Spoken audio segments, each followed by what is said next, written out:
Greetings and salutations, citizens of Petersonia. I hope I find you well this morning. I see that some of you are naked at the moment. Nice, yes, I can see you. What?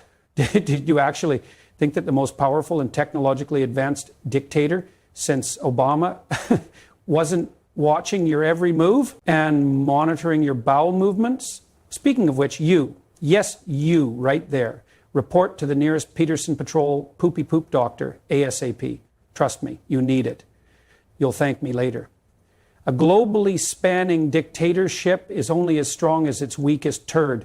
Like a chain, you get it. And like a chain, if one turd breaks or melts and gets all mushy, the whole thing is useless. We might as well be a bloody democracy at that point. Ridiculous. Moving on. Today I thought I'd address you butt nuggets with a specific goal in mind. To inspire you, to uplift your spirits from the toilet bowls you call your lives. Picture my voice as the golden touch of God, reaching down from the heavens and picking you up. You, a turd floating in a toilet. My grasp firm enough to keep you from slipping, yet gentle enough to avoid squishing you. That's the thing they don't tell you about being a God. How difficult it is. You have to have just the right touch. Either your subjects slip from your grasp or you end up crushing them and they come oozing out between your fingers like Play-Doh. Brown Play-Doh specifically, maybe a little bit green. Throw in some specks of yellow or red if you really want to paint a picture, and I do. When it comes to words and turds, I'm a true artist. Now that I've got you right where I want you, a mixture of depressed and confused, it's time for the motivational part. Brace yourselves for impending inspiration. I'd like to share some of my story with you. Yes, the story of the esteemed Jordan B Peterson. I'm just sort of going to riff and then have one of you nerds transcribe my words for the upcoming Petersonian Bible. It's going to be a bestseller for sure. No cap. Where do I begin? Oh, I know. At the beginning, it all began on June 12, 1962. I remember it like it was yesterday. It wasn't, though. I, the esteemed Jordan B Peterson, simply possess an extraordinary memory. My enormous head, which contains my incredible, huge, genius brain, emerged from my mother.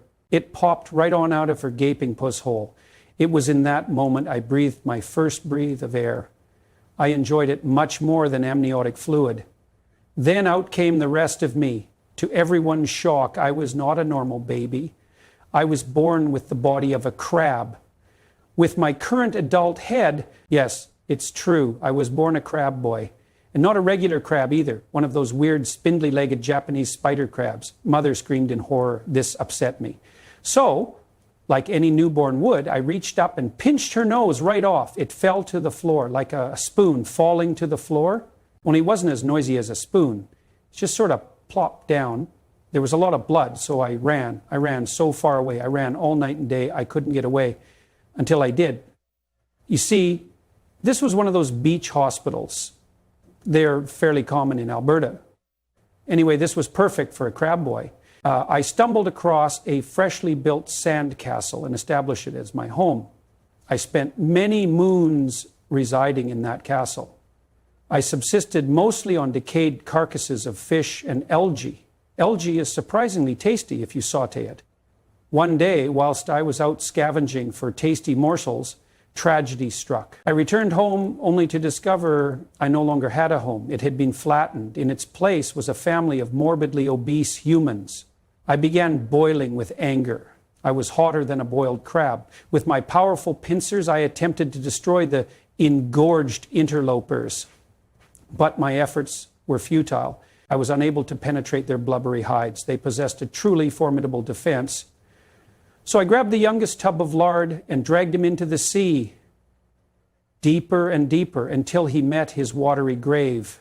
In that very moment, as if struck by lightning, I had an epiphany. I knew what I had to do. I, the not yet esteemed Jordan B Peterson, would have to gain some esteem and then use it to dominate and subjugate the globe. I would need to become something more than just a simple crab boy. What I needed was a diploma.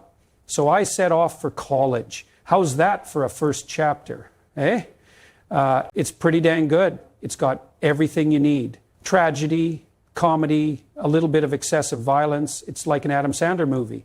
You even have the fish out of water trope with me. The crab boy going to college. Dang, my life really was an Adam Sandler movie. I'll have to ponder on that. That concludes chapter 1 of the Petersonian Bible. I hope you all learned something today. From the unesteemed crab boy I once was, to the widely esteemed Jordan B Peterson that I now am, ask yourself this: could a crab pick up a turd without crushing it? Absolutely not. They lack the finesse. I, on the other hand, derive immense joy from gently scooping up a big, fat, sopping wet turd and holding it up to the mirror of my own greatness so that maybe, just maybe, this lowly turd may see the greatness in itself. Believe in yourselves, turds. Have a lovely day. Be seeing you, Petersonia.